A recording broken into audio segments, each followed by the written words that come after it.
الحمد لله رب العالمين والصلاة والسلام على محمد وآله وأصحابه أجمعين.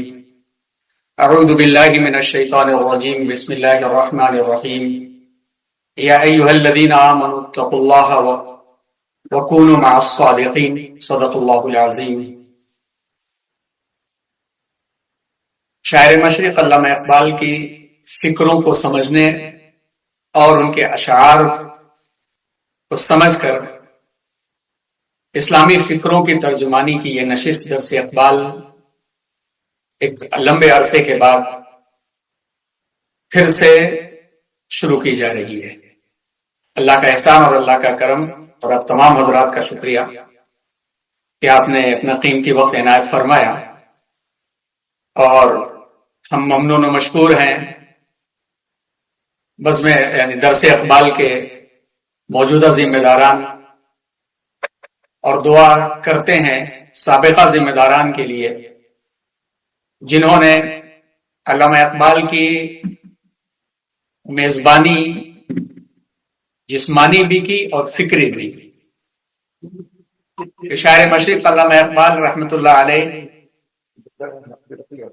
اپنے شہر میسور کے دورے پر انہوں نے خاص تاثر لیا اور خاص اثرات ان کے یہاں پہ مرتب ہوئے.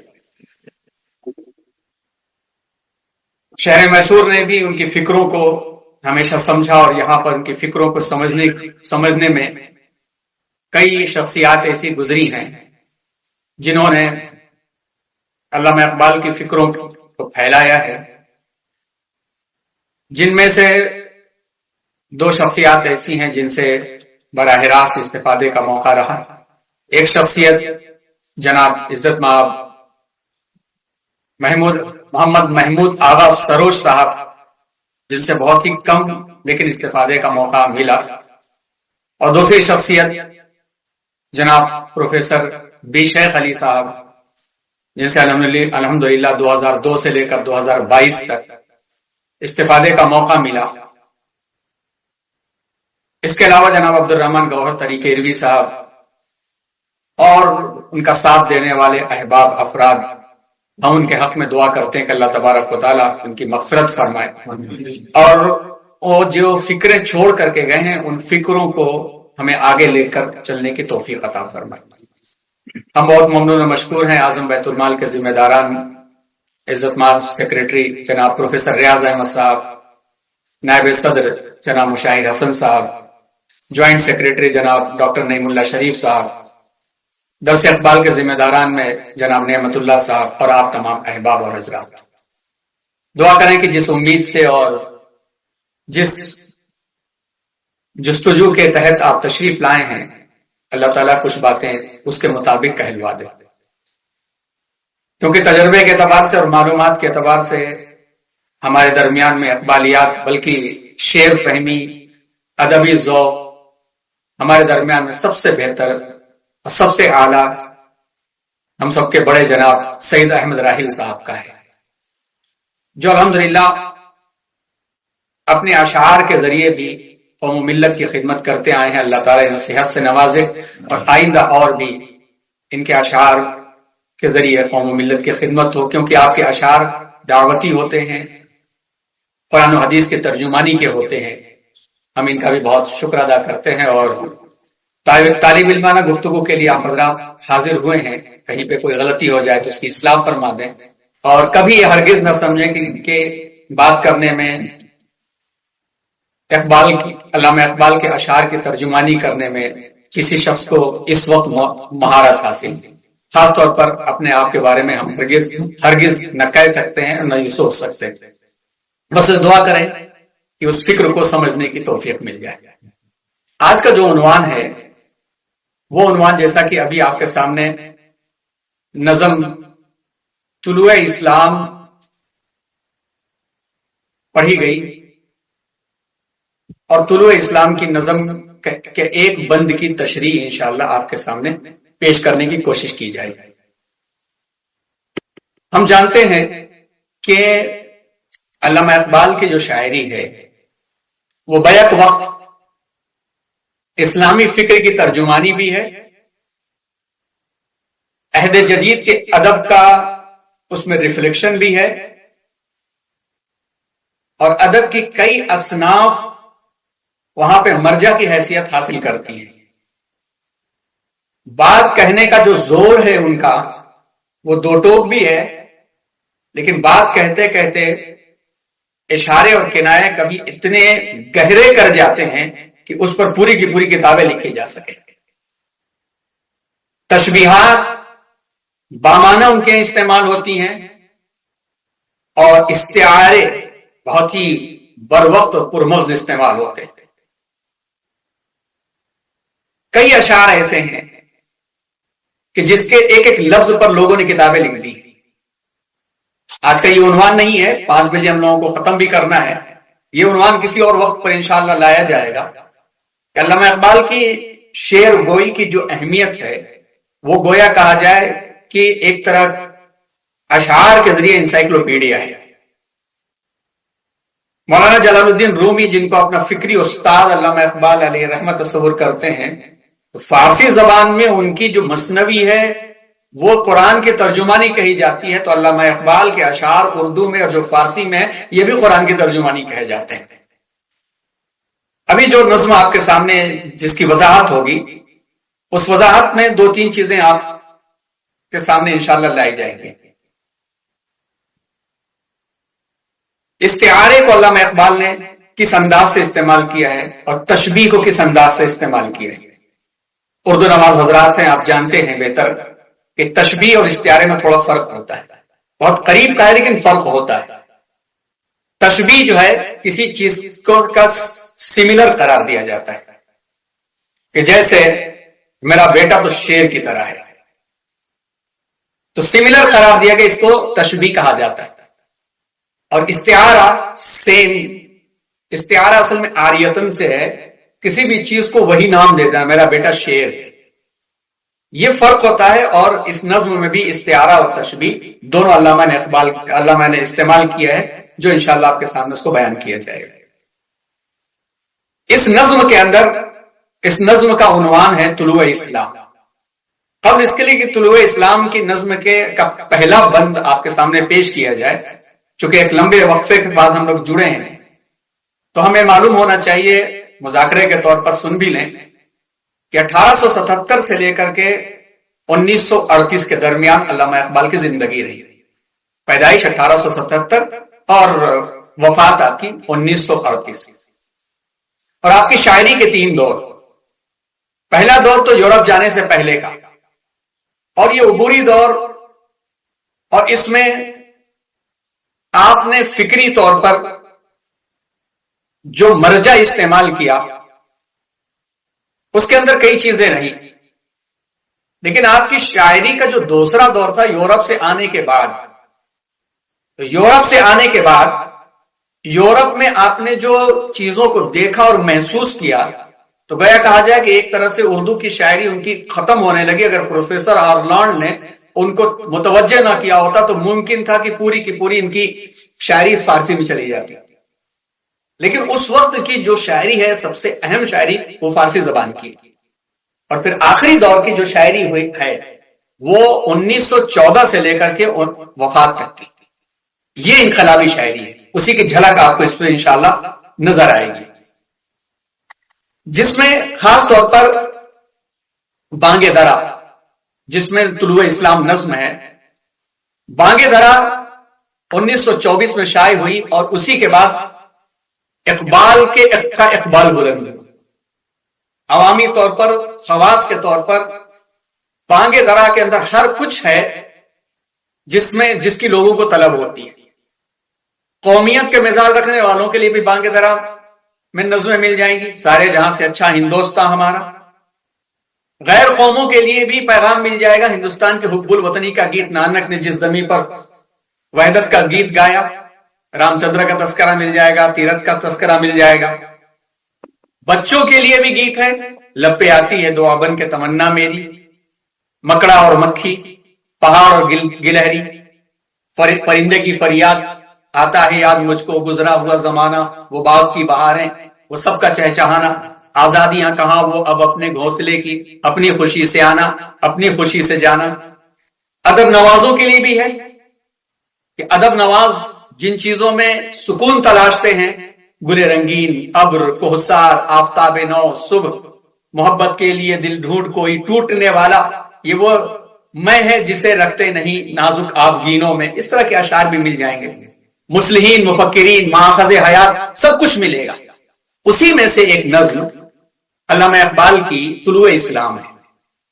اب طلوع اسلام کی نظم جب ہم یہ دیکھتے ہیں کہ بانگ درا کے اندر 3 بڑی نظمیں ہیں، بانگ درا آپ پڑھیں گے تو 3 بڑی نظمیں ہم کو ملیں گے، اور 3 بڑی نظموں میں طلوع اسلام آخری نظم ہے۔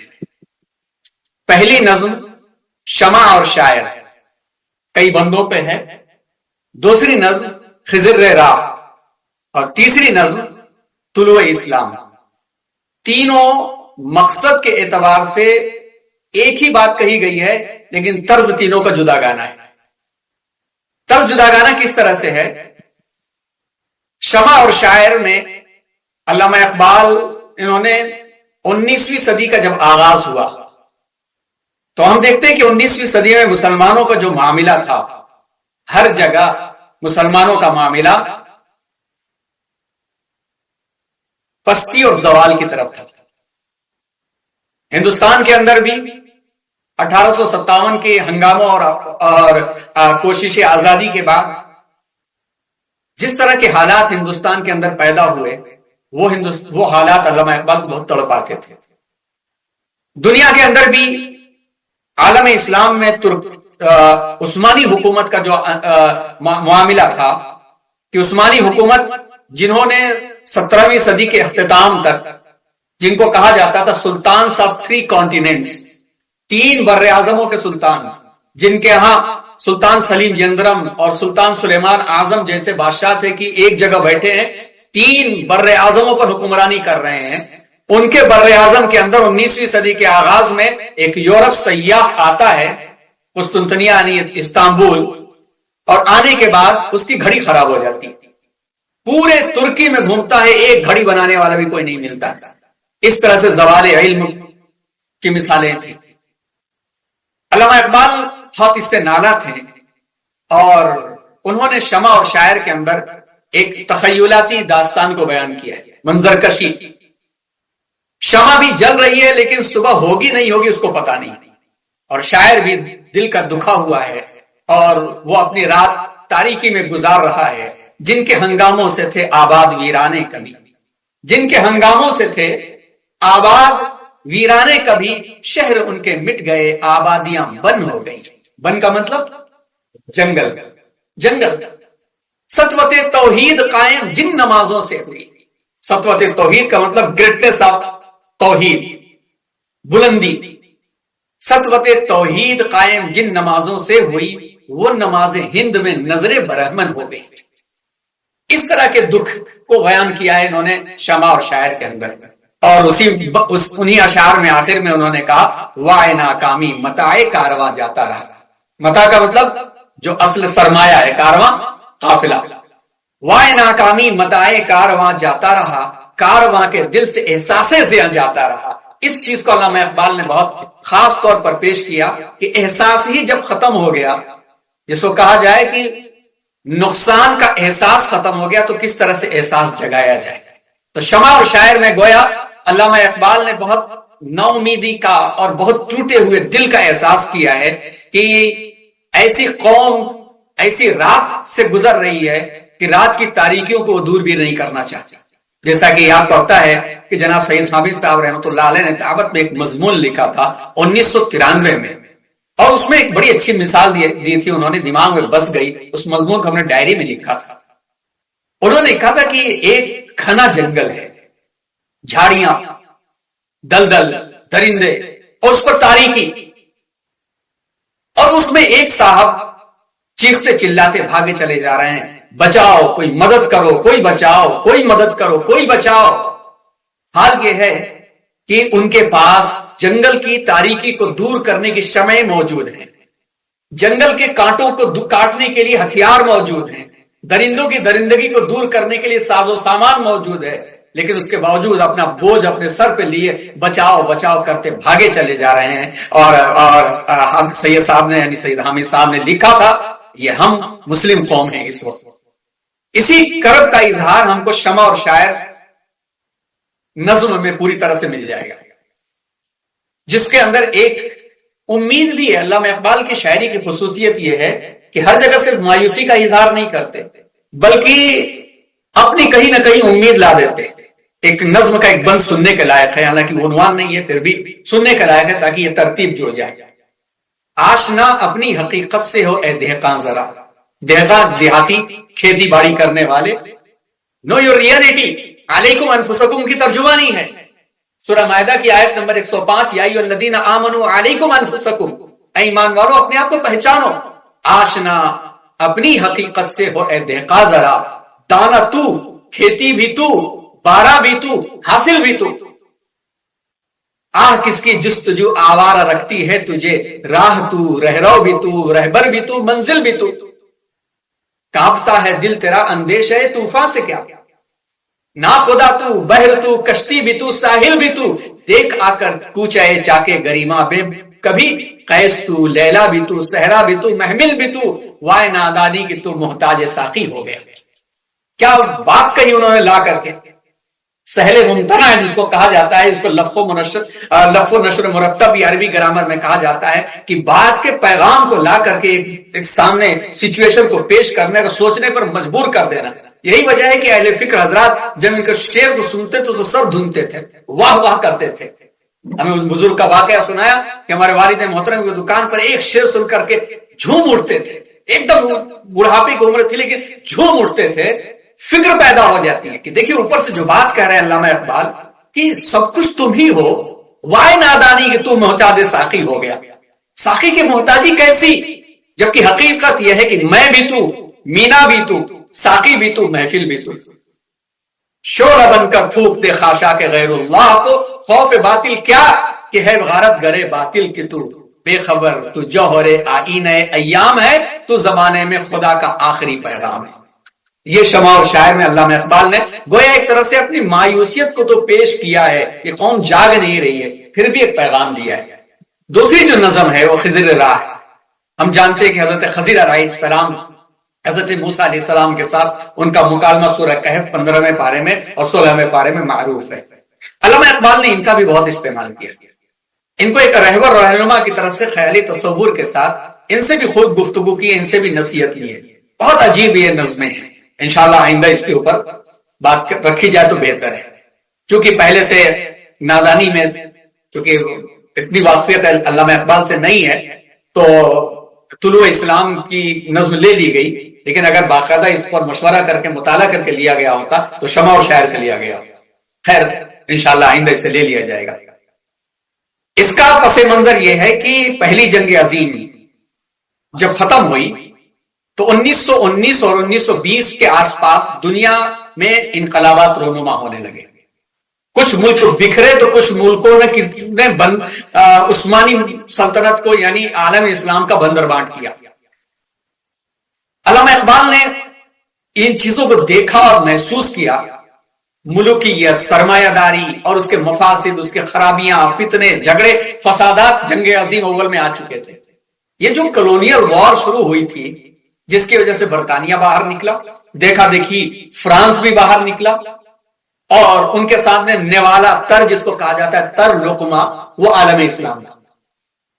فضا جاگی، زمین و آسماں جاگے، سحر جاگی، مگر خود سو گیا تھک کر نقیب کارواں میرا. عالم اسلام سونے لگا تھا. ان کا دیکھا دیکھی دیگر ممالک بھی ابھرے اور اٹھے تو پھر ان کی اپنے اپنے لالچوں نے دنیا کو جنگ میں ڈھکیل دیا. علامہ دیکھ رہے تھے کہ زندگی کے جو اسرار ہیں اس سے الگ بات ہو رہی ہے اور الگ نظام چل رہا ہے. سلطنت اور حکومت، سرمایہ داری اور محنت، یہ سارا نظام کس طرح سے چند ہاتھوں میں آ رہا ہے، کچھ بکھر رہا ہے، کچھ بن رہا ہے. اور پھر ممالک اسلامیہ جن کا کردار خلافت الہی تھا، نیابت الہی تھی، وہ قومیت کی طرف مڑ چکے ہیں. عرب لا شرقیہ ولا غربیہ، عربیہ عربیہ کا نعرہ لگا رہا ہے. ترکی میں بھی ترک قومیت کا مزاج اٹھ رہا ہے۔ علامہ اقبال ان چیزوں کو دیکھ رہے تھے، اور خضر راہ میں علامہ اقبال نے اس کو پیش کیا ہے، اور بیان کیا جاتا ہے کہ جب اس کو وہ اپنے مجمع میں پڑھا تھا تو خضر راہ پڑھتے ہوئے جتنا علامہ اقبال روئے تھے اس سے پہلے کبھی نہیں روئے تھے، خود بھی روئے تھے اور مجمع کو بھی رلایا تھا انہوں نے۔ یہ نظم اس زمانے کی تخلیق ہے کہ جب علامہ اقبال یعنی عالمی جنگوں کے بعد مسلمانوں کی حالت ناگفتہ تھی، یورپ ابھر چکا تھا اور عالم اسلام زوال کی پستیوں پر پہنچ چکا تھا، ترک لڑائی ہار چکے تھے، خلیفہ دشمنوں کے ہاتھوں میں قید ہو چکا تھا، بندر بانٹ کر لی گئی تھی بیٹھ کر کے نقشے کے اوپر کہ یہ برطانیہ لے لے گا یا فرانس لے لے گا، اس طرح سے بندر بانٹ کی گئی تھی۔ ایران 1908 کے آس پاس ایران کی طاقت بھی دم توڑ رہی تھی۔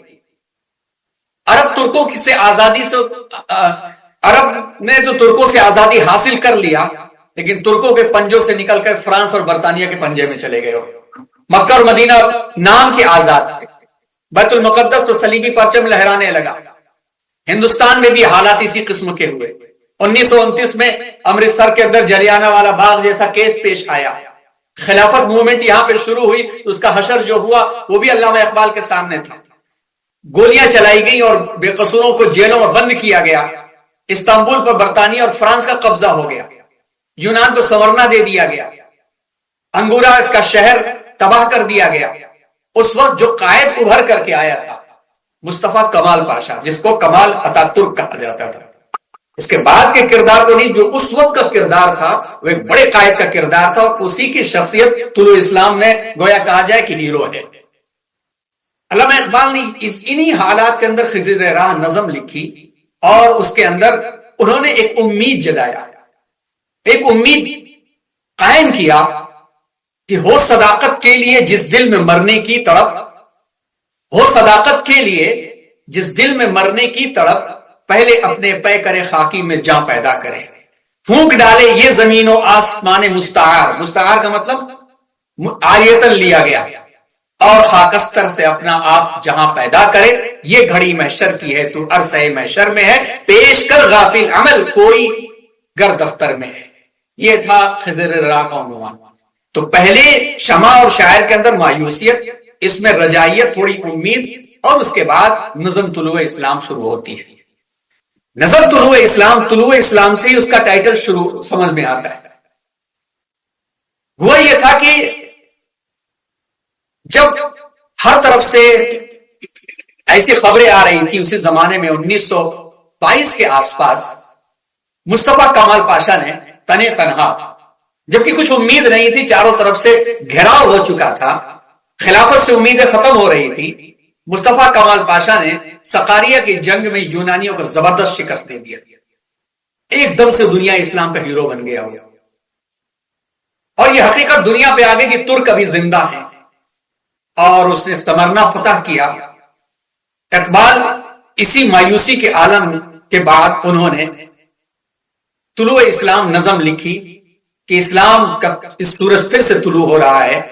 اس نظم کے اندر کل 9 بند ہیں اور 72 اشعار ہیں، تو 9 بند میں سے ایک بند ہی آج آپ کے سامنے پیش ہوگا، البتہ اس کا تعارف آپ کو ضرور کرا دینا چاہیں گے۔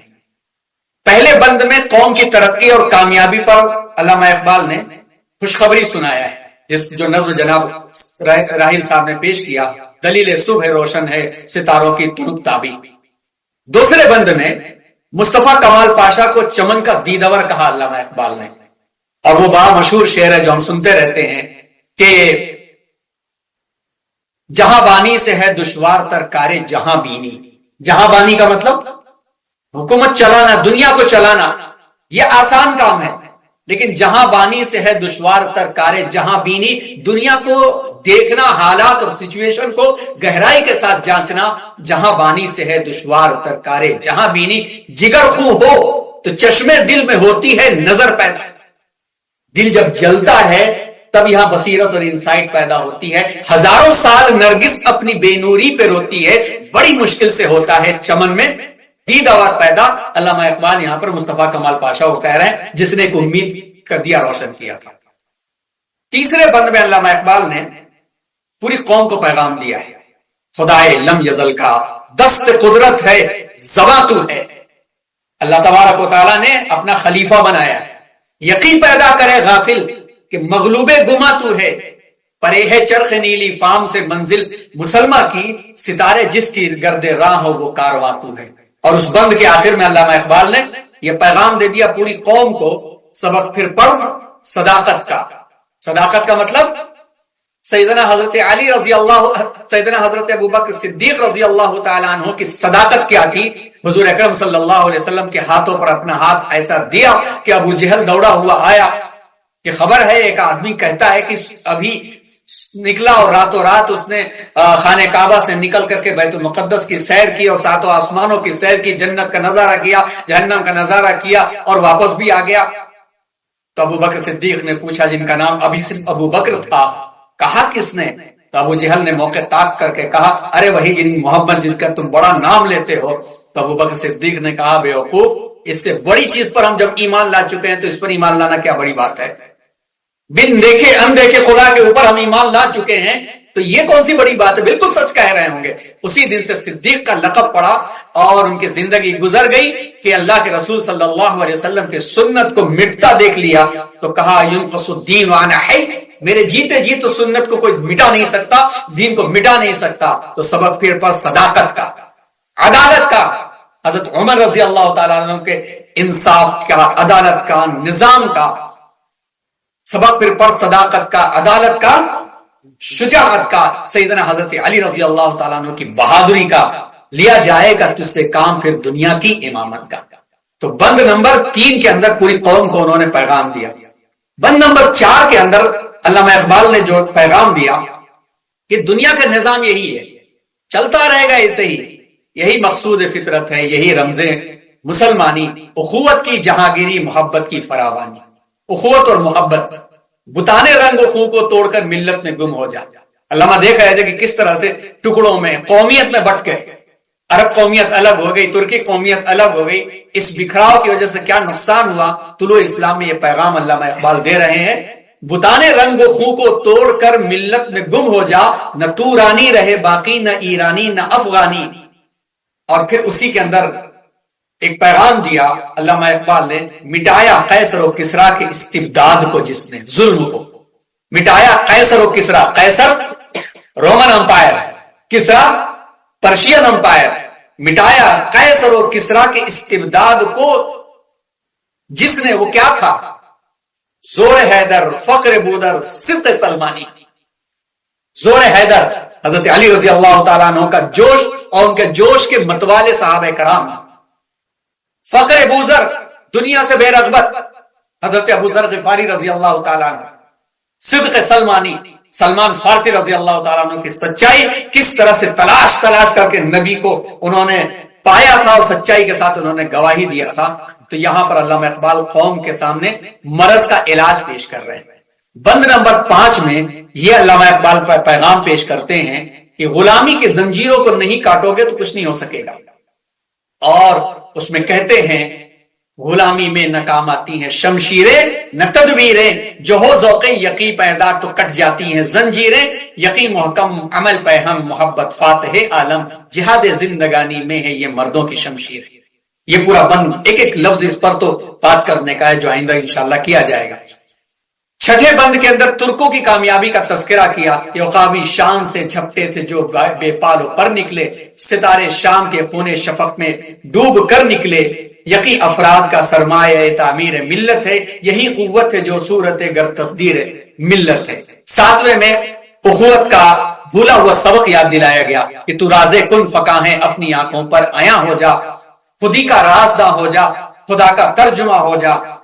اور یہ پورا بند کے اندر پیش کیا گیا. 8ویں میں ملوکیت کے نظام کی مذمت کی گئی کہ کس طرح سے ملوکیت کا نظام تباہی اور بربادی پیش کر رہا ہے. اور آہستہ آہستہ آتے آتے آپ کی زبان ثقیل ہوتے ہوتے 9ویں بند کے اندر پورے کے پورے اشعار قوم سے خطاب کے ہیں لیکن فارسی کے اندر ہیں.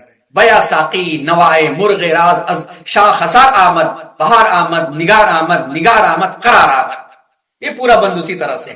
تو انشاءاللہ اس کے بارے میں آئندہ بات ہوگی. تو یہ نظم طلوع اسلام کے 9 بند تھے جس سے ہمیں یہ بات سمجھ میں آ گئی ہوگی کہ امید کی ایک کرن مصطفیٰ کمال پاشا کی شکل میں سامنے آئی، گرچہ بعد میں اس کا جو کردار آیا واللہ عالم وہ شکار ہو گیا، یا قومیت کے مزاج نے اس کو شکار کر لیا کہ اس کے کردار کی وجہ سے خلافت ختم ہو گئی، لیکن جو اس کا ابتدائی کردار تھا یقیناً ایسا تھا کہ امید کے اندر ایک کہہ سکتے ہیں کہ تاریکیوں میں ایک امید کا وہ دیا تھا۔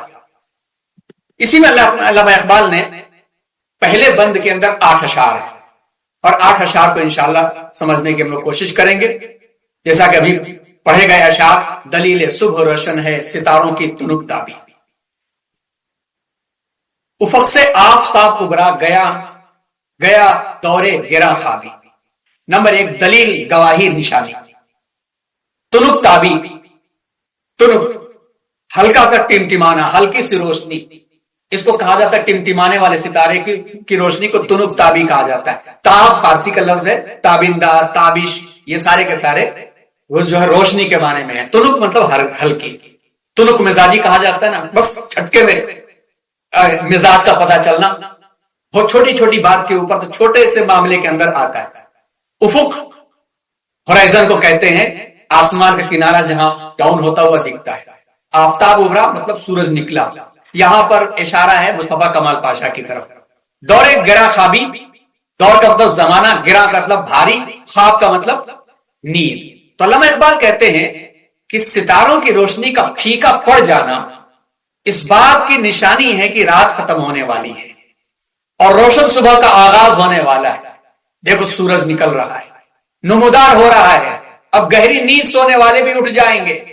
اور یہاں پر علامہ اقبال نے مثال پیش کیا ہے کہ مسلمانوں پر عرصے دراز سے ایک تاریکی چھائی ہوئی تھی، لیکن مصطفیٰ کمال پاشا ایک آفتاب کی شکل میں آ کر کے اس نے بیدار کر دیا ہے کہ اب بیداری ہو جائے گی تو دوبارہ واپس ہماری عظمت واپس آ جائے گی۔ ایک امید دلایا پوری قوم کو اس مثال کو پیش کر کے علامہ نے۔ دوسرے شعر میں علامہ نے کہا، عروق مردہ مشرق میں خون زندگی دوڑا، سمجھ سکتے نہیں اس راز کو سینہ و فارابی۔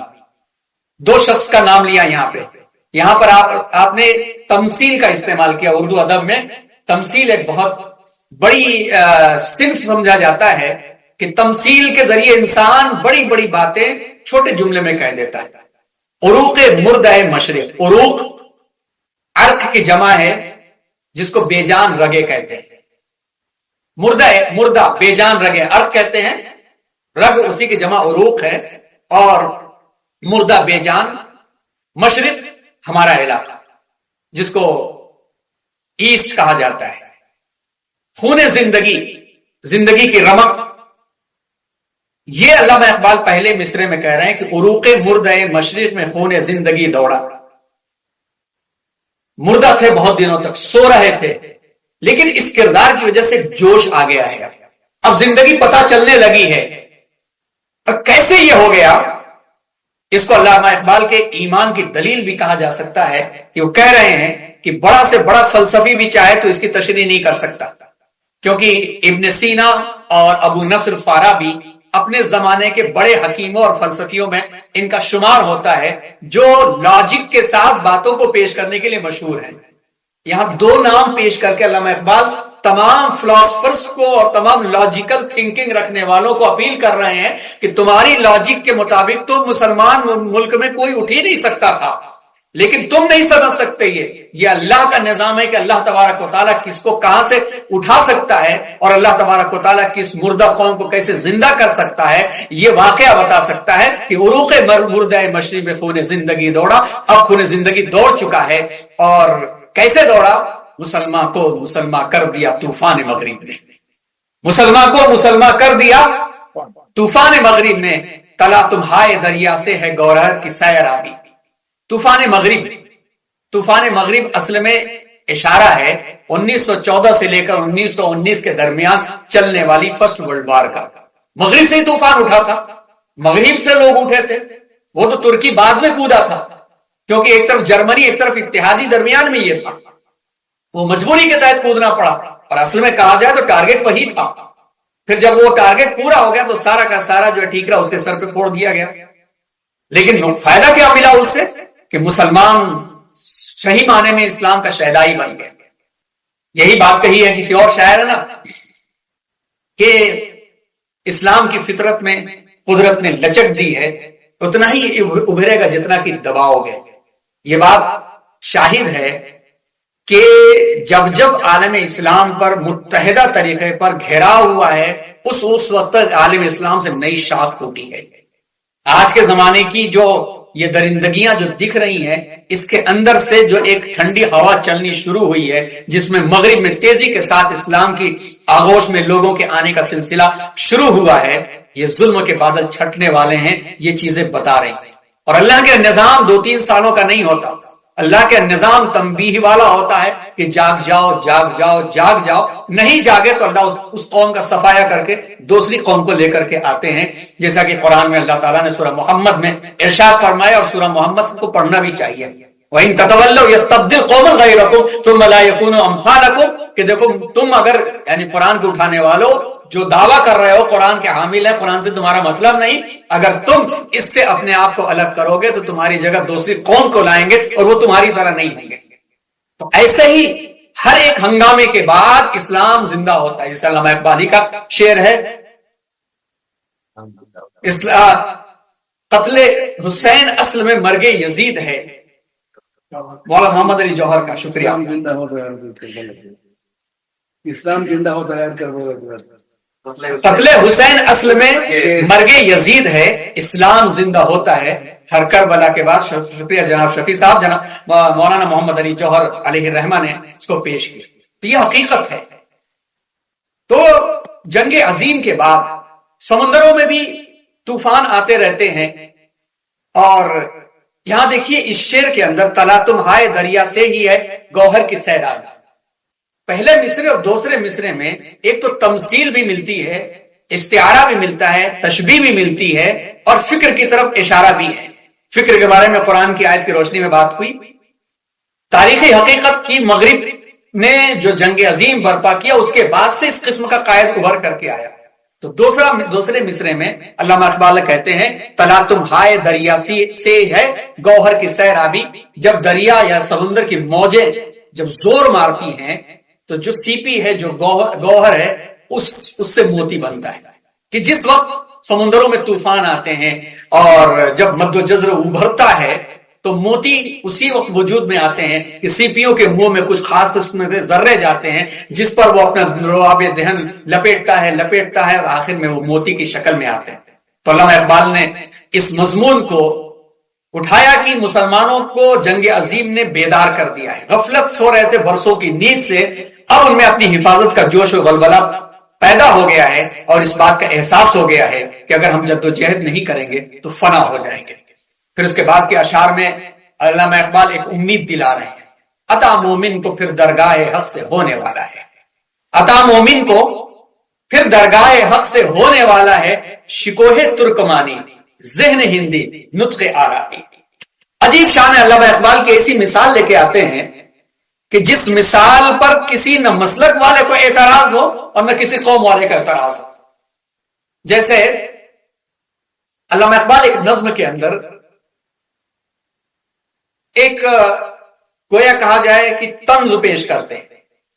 جو حرم کے پاسدار ہیں، جنہوں نے قومیت کا نعرہ لگا کے اپنے آپ کو ایک الگ قوم بنا لیا، آج بھی بات سچ ثابت ہوتی ہے. تو علامہ اقبال اس نظم میں پیش کرتے ہیں یہی شیخ حرم ہے جو چورا کر بیچ کھاتا ہے.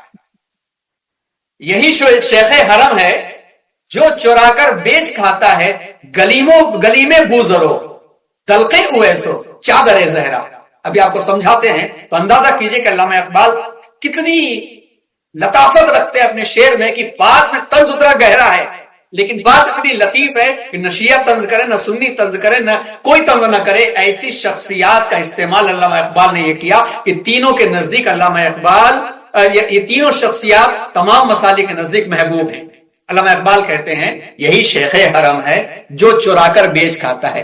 گلی میں بوزر حضرت ابو ذر غفاری رضی اللہ تعالیٰ عنہ گدڑی پہنے رہتے تھے، کملی ڈالے رہتے تھے، یہاں تک کہ حضرت عثمان غنی رضی اللہ تعالیٰ عنہ کے زمانے تک جب فراوانی ہو گئی تو نوجوان ذرا شال وال اوڑھ کے نکلنے لگے تو لاٹھی سے پیٹنے لگتے تھے کہ یہ تمہاری دنیا پرستی، بالآخر حضرت عثمان غنی رضی اللہ تعالیٰ عنہ نے درخواست کر کے ان کو شہر کے باہر بھیجوا دیا. پوری زندگی انہوں نے اپنی فقر کو سوار کر رکھا تو ان کے فقر کی مثال دی گئی گلی میں بوزر سے. طلق اویس، حضرت اویس قرنی رضی اللہ تعالیٰ عنہ کا کرتا تھا، جس کرتے کو انہوں نے حضرت عمر رضی اللہ تعالیٰ عنہ نے مان کر کے پہنا تھا، اور اللہ کے رسول صلی اللہ علیہ وسلم نے ان کو سلام بھیجوایا تھا. حضرت عمر سے جب ملاقات ان کی حج میں ہوئی تو حضور کا سلام انہوں نے پیش کیا. یعنی حضور کی عشق و مستی میں ڈوب جانے والی شخصیت. چادر زہرا، عورت کی عزت، حضرت فاطمہ الزہرا کی چادر، عورت کی عزت. اب اگر یہ بات سمجھ میں آئی تو شعر کا طنز سمجھیے کہ یہ جو اپنے آپ کو خادم الحرمین شریفین کہتے ہیں، انہوں نے ابو ذر کا فقر بیچ کر کے سنیما ہال کھول لیے. اب اویس کی عشق رسول کو بیچ کر کے دنیا کے سارے لوازمات لا کے بھر دیے انہوں نے، اور عورت کے سر سے چادر اٹھا کر کے ڈرائیونگ سے لے کر کے کہاں کہاں تک پہنچا دیا انہوں نے. علامہ اقبال کبھی کبھی اس طرح سے طنز کرتے ہیں کہ کسی کو تنقید کی بھی جرت نہیں ہوتی، اور ادبی اعتبار سے نہایت اعلیٰ اور عرفہ کلام بن جاتا ہے. اسی میں سے ایک یہ بھی شعر ہے: عطا مومن کو پھر درگاہ حق سے ہونے والا ہے، شکوہ ترکمانی. یہاں پہ مراد اگر دیکھا جائے تو جیسا کہ ان کے شارح پروفیسر سید سلیم چشتی علیہ الرحمہ لکھتے ہیں کہ احمد شاہ سلجوق، جو سلجوقی حکمرانوں میں عظیم الشان بادشاہ تھا، الپ ارسلان کے بعد بادشاہ بنا. اس کی حکومت ایسی وسیع تھی کہ جب ٹیکس کا معاملہ آیا تو چائنا کا ہیڈ، جس کو خاقان چین کہا جاتا تھا، اس نے پیغام بھیجوایا کہ ہم ترکمانستان کا اور ترکستان کا ٹیکس آپ کو بھیجنا چاہتے ہیں. تو انہوں نے کہا کہ رک جاؤ، ہم وہاں کے دروازے پر آ کر کے لیں گے. وہاں پہنچے اور اس کے بعد ٹیکس اس کا وصول کیا، اور وہ جو ہے عاجزانہ واپس گیا. پھر روم کا قیصر روم نے پیغام بھیجوایا کہ ہم بھی ٹیکس دینا چاہتے ہیں، بھیجواتے ہیں. تو انہوں نے کہا رک جاؤ، میں وہاں آ کر کے وصول کروں گا. اور پھر انہوں نے کہا میں نے جا کر کے اس لیے وصول کیا تاکہ لوگوں کو یہ پتا چلے کہ ہماری حکومت کی سطوت اور ہماری حکومت کی بلندی کتنی ہے. یہ ہے شکوہ ترکمانی. وہ سنجر کی اولاد میں سے تھے، بعد میں تغرل کی اولاد میں سے یہ حضرات آئے، جس کے اندر سلطان سلیم یدرب، سلیمان اعظم اور 3 بر اعظموں کے سلطان نکل کر کے آئے. انہوں نے سن 1299 سے لے کر 1924 تک جو عالم کو 3 کنٹیننٹس کو سنبھالا، کوئی ان کی طاقت کے درمیان میں نہیں تھا. علامہ اقبال کہہ رہے ہیں شکوہ ترکمانی مومن کو عطا ہو جائے گا. کب ہوگا؟ وہ جب جاگ جائے گا. تو ذہن ہندی عطا ہو جائے گا. ہندوستان کا ذہن ہمیشہ سے تیز مانا گیا ہے. میتھمیٹکس اور ریاضیات، یہ فارابی نے خاص طور پر ریاضیات کا علم جو ہے، ابن سینا نے میتھمیٹکس اور ریاضیات کا علم ہندوستانیوں سے حاصل کیا تھا، بلکہ ایک سبزی بیچنے والے سے حاصل کیا تھا انہوں نے. تو یہاں کی حکمت، یہاں کی فلسفی، چاہے وہ میتھولوجی کے تحت ہو، یہ بہت مشہور ہے. اس لیے ذہن ہندی کے ہندوستان کا ذہن جتنا وہ سوچتا ہے، آج بھی اس کو دکھایا جا سکتا ہے کہ پوری دنیا کے اندر بڑے بڑے جو سیکنڈری لائن کے انجینئرز اور اسکالرز ہیں، اس میں ہندوستانی بہت آگے ہیں. اس وقت اے آئی، آرٹیفیشل انٹیلیجنس میں بھی ہندوستان کا بہت بڑا مقام ہے. اگر یہاں پر بانٹنے اور نفرت والی پالیٹکس نہ ہوتی تو یہ کب کا سپر ملک بن چکا ہوتا. اب بھی بن سکتا ہے اگر لوگوں کو ملا لیا جائے.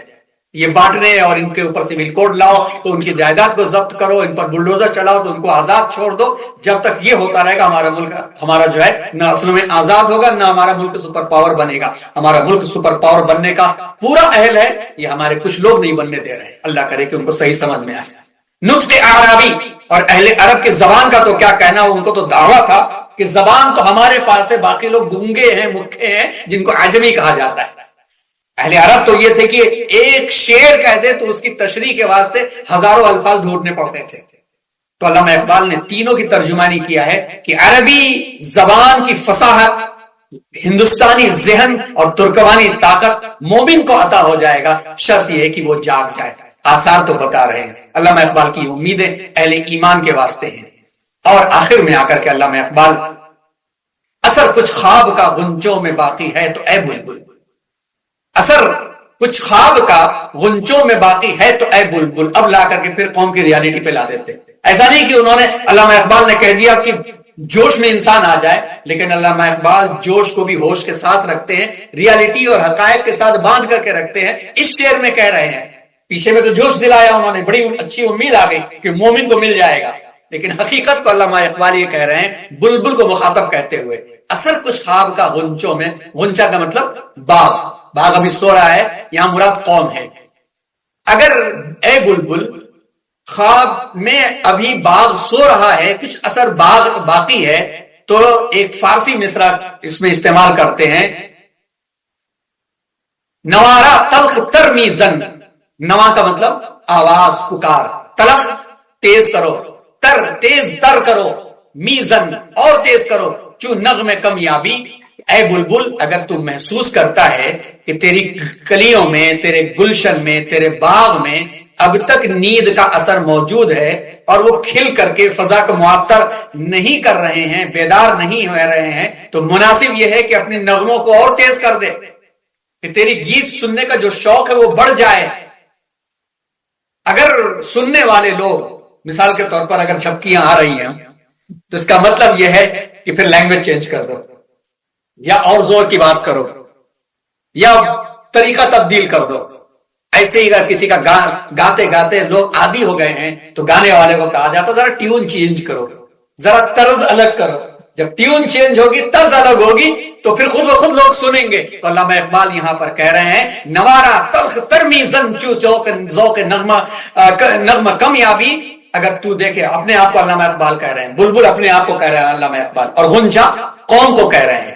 علامہ اقبال کہہ رہے ہیں کہ اے اقبال اگر تو یہ دیکھ رہا ہے کہ تیری قوم میں ابھی غفلت باقی ہے، کچھ غفلت باقی، تو تجھے چاہیے کہ اپنی شاعری کو مزید جوش و خروش کے ساتھ بیان کر کے اس میں رنگ پیدا کر دے، تاکہ لوگوں میں سننے کا ذوق پیدا ہو جائے، اور جب ذوق پیدا ہو جائے گا تو خود ہی وہ جاگ جائیں گے۔ یہاں پر علامہ اقبال نے عرفی کا، علامہ عرفی کا فارسی مصرع استعمال کیا ہے، جو فارس کے بڑے شاعر تھے اور مغلیہ دور میں ہندوستان بھی آ کر کے رہے، کہ نوارا تلخ ترمی زن چو ذوق نغمہ کمیابی، خدیرہ تیز ترمی خاں چو محمل راہ گراں بینی۔ کہ اگر اونٹ کو چلانے کے لیے گانا گایا جاتا ہے، اونٹوں کو تیز بھگانے کے لیے ایک گانا گایا جاتا ہے، اس کو خودی کہتے ہیں۔ جب اونٹ کو بیٹھ کر کے گانے والا خودی گاتا ہے تو اونٹ بھاگا چلا جاتا ہے۔ تو عرفی کہتے ہیں کہ اگر اونٹ سست پڑ گیا ہے تو اے ہدی گانے کرنے والے اپنے گانے کو چینج کر، اونٹ بھاگا چلا جائے گا۔ اور اسی کو علامہ اقبال نے لے کر کے قوم کو کہا ہے کہ اصل قوم سو رہی ہے، اب ہم قائدین کی ذمہ داری ہے کہ اپنا طرز تبدیل کریں۔ اور یہاں پر میسج کیا ہے، پیغام کیا ملتا ہے کہ اگر ہم یہاں 20 لوگ بیٹھے ہوئے علامہ اقبال کو سن رہے ہیں، اس کا مطلب یہ ہے کہ ہمارے اندر ذوق موجود ہے، اس ذوق کو شوق میں بدلنا ہے۔ اور شوق میں بدلنے کے لیے میدان میں جو مسلم کے جو حدیث ہے، انزل الناس علی منازلہم، لوگوں کی عقلی ذہن کے اعتبار سے بات کرو، حضرت علی کا مقولہ ہے، قدر الناس قدر کلم الناس قدر عقولہم، کہ لوگوں کے ذہن کے اعتبار سے بات کرو۔ تو ہم کو قوم کو جگانے کے لیے طرز تبدیل کرنا پڑے گا۔ یہ علامہ اقبال سب کے لیے کہہ رہے ہیں۔ اور اسی کے بعد آگے کا جو شعر ہے، تڑپ سہنے چمن میں آشیاں میں شاخ ساروں میں، تڑپ سہنے چمن میں آشیاں میں شاخ ساروں میں، سہنے چمن یعنی چمن گارڈن پارک، آشیاں جہاں پہ پرندے گھونسلے بناتے ہیں، شاخ سار یعنی شاخوں سے پھوٹنے والی نئی نئی شاخیں، جدا پارے سے ہو سکتی نہیں تقدیر سیما بھی۔ جدا پارا کہتے ہیں مرکیوری کو، پروفیسر ریاض احمد صاحب، پروفیسر نور احمد صاحب یا سائنس کے جو لوگ ہیں ان سے بڑھ کے کون جان سکتا ہے کہ مرکیوری کا کردار کیا ہے اور مرکوری کیا چیز ہوا کرتی ہے کہ اس کو کوئی چپ نہیں رکھ سکتا۔ سیما بھی کہا جاتا ہے کہ ہر دم ہلتے رہنا، ہر دم بھاگتے رہنا، ہر دم ایکٹیو رہنا۔ پارے کا یہی کام ہے کہ انسان پکڑنا چاہے تو نہیں پکڑ سکتا۔ علامہ اقبال یہی کہہ رہے ہیں کہ اے اقبال، ملت اسلامیہ کے باغ میں تیری حیثیت ایک بلبل جیسی ہے۔ باغ کو اجڑتا ہوا دیکھ کر کے بلبل تڑپتا ہے، اس کی فطرت ہے کہ بلبل چیخنا چلانا شروع کر دیتا ہے، تڑپنے لگتا ہے۔ تو باغ کے صحن میں ہو یا گھونسلے کے درخت کی شاخوں پر بھی ہو، جہاں تک بھی ہو، تیرا کام تڑپنا ہے، تیرا کام تڑپتے رہنا ہے، تاکہ اسی تڑپنے کی وجہ سے ہو سکتا ہے باغ جاگ جائے۔ تو پارا ہے، سیماب ہے، پارے کی تو خصوصیت ہی یہی ہے کہ فطرت سے اسے چھینی نہیں جا سکتی. تیری فطرت بھی مسلمان اے اقبال، بلکہ تمام مسلمان، تیری فطرت ہی ایسی ہے کہ تیرا فطرت یہ نہیں ہے کہ پھیلا کے پاؤں سو گئے کنجے مزار میں. تیری فطرت نہیں ہے. تیری فطرت تو یہ ہے کہ جہاں میں اہل ایمان صورت خورشید جیتے ہیں، ادھر ڈوبے ادھر نکلے، ادھر ڈوبے ادھر نکلے. مسلمان کو کبھی دبایا نہیں جا سکتا، اس لیے اس کو چاہیے کہ اپنی تڑپ کو اور بڑھا دے، دیوانہ وار تڑپ نہ لگے. اتنا کہ قرآن میں اللہ تبارک و تعالیٰ نے اپنے حبیب کو تسلی دیا، فَلَعَلَّكَ بَاخِعٌ نَفْسَكَ عَلَىٰ آثَارِهِمْ إِن لَّمْ يُؤْمِنُوا بِهَٰذَا الْحَدِيثِ أَسَفًا. اے نبی، ان بیوقوفوں کے چکر میں کہ اگر آپ کی بات پر یہ بیوقوفی سے ایمان نہ لائے تو کیا آپ اپنے آپ کو ہلاک کر ڈالیں گے. یہ ہمارے نبی صلی اللہ علیہ وسلم کی ایسی تڑپ تھی. اس تڑپ کو علامہ اقبال چاہتے ہیں کہ ہمارے اندر پیدا ہو. اب اس شعر کو سنیے. تڑپ صحن چمن میں، اے اقبال، اے قوم، صحن چمن میں تڑپ جاؤ. آشیا میں، شاخساروں میں، اٹھتے بیٹھتے، الذین یذکرون اللہ قیاما وقعودا وعلی جنوبہم ویتفکرون فی خلق السماوات والارض. سوتے اٹھتے بیٹھتے جو لوگ فکر غور کرتے ہیں، اللہ تعالیٰ نے ان کو اولو الالباب کہا ہے سورہ آل عمران میں. اس طرح سے اٹھتے بیٹھتے سوتے جاگتے دیوانہ وار تڑپو، کیونکہ حقیقت یہ ہے کہ جدا پارے سے ہو سکتی نہیں تقدیریں. سیما بھی وہ چشمے پاک بھی کیوں زینت برگستواں دیکھے. کیا بات کہی علامہ اقبال نے، یہاں ہمت دلایا.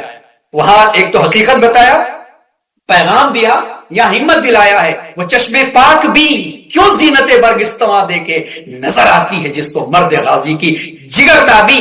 چشمے پاک کا مطلب اچھی نظاروں سے دیکھنے والی آنکھ، ہمت والی آنکھ. برگستواں، گھوڑے کے اوپر جب جنگ ہوتی تھی تو کچھ کپڑے پہنا دیے جاتے تھے کہ تیر تلوار نہ لگے، اور اس کو سجا دیا جاتا تھا کہ اس کی سجاوٹ میں شیشے ویشے بھی لگا دیے جاتے تھے کہ سامنے کا ہاتھی یا گھوڑا ہے تو اس کی آنکھ کے اوپر چمک پڑے تو اس کے ذریعے سے وہ جنگ کرنے والا آگے بڑھتا جائے. اتنا سجایا جاتا تھا بعض مقام پر کہ گھوڑے کی فوج نکلتی تو لوگ کھڑے ہو کر دم بخود ہو کر کے دیکھتے. اسی کو برگستواں کہا جاتا ہے. حفاظتی لباس بھی اور زینت والا لباس بھی. جگر تابی، چمکتا ہوا دل، بہادر دل، جوش جہاد. علامہ اقبال نے یہاں پر ہمت دلایا ہے. جس حقیقت دیگر حق شناس آنکھ کو مرد غازی کی بہادری دلیری نظر آ جائے تو اسے کیا ضرورت ہے دیکھنے کے لیے کہ یہ یورپ بڑھ رہا ہے آگے، یہ بڑھ رہا ہے آگے، اور ان کی چمک دھمک آگے بڑھ رہی ہے. وہ کوئی ضرورت نہیں ہے. اور علامہ اقبال نے کئی جگہوں پر تو نوجوانوں کو بھی مخاطب کیا ہے. تو علامہ اقبال یہاں پر ہمت دلاتے ہیں. پھر سے سنیے اسے. وہ چشمے پاک بھی، کون ہے چشمے پاک بھی؟ اچھی نظر، اچھے ایمان والا. وہ چشمے پاک بھی کیوں زینت برگستواں دیکھے، نظر آتی ہو جس کو مرد غازی کی جگر تابی. اور علامہ اقبال نے یہاں پہ استعارے سے زبردست کام لیا ہے. پوری تاریخ بھی اس کے اندر آ گئی. پوری تاریخ کو پیش کر کے، یعنی 1919 سے لے کر کے آگے کے جو حالات ہیں کہ جس طرح سے بندر بانٹ کر کے ترکی کا بندر بانٹ کر دیا گیا تھا، آہستہ آہستہ وہ واپس آنے لگی چیزیں. جس کو یورپ مرد بیمار کہتا تھا، یورپ کا مرد بیمار ترکی تھا نا، ترکی کو مرد بیمار کہا جانے لگا تھا. اور اس مرد بیمار نے اٹھ کر کے جس طرح سے شبیری ادا کیا، علامہ اقبال نے اسی چیز کو اس پوری نظم کے اندر پیش کیا.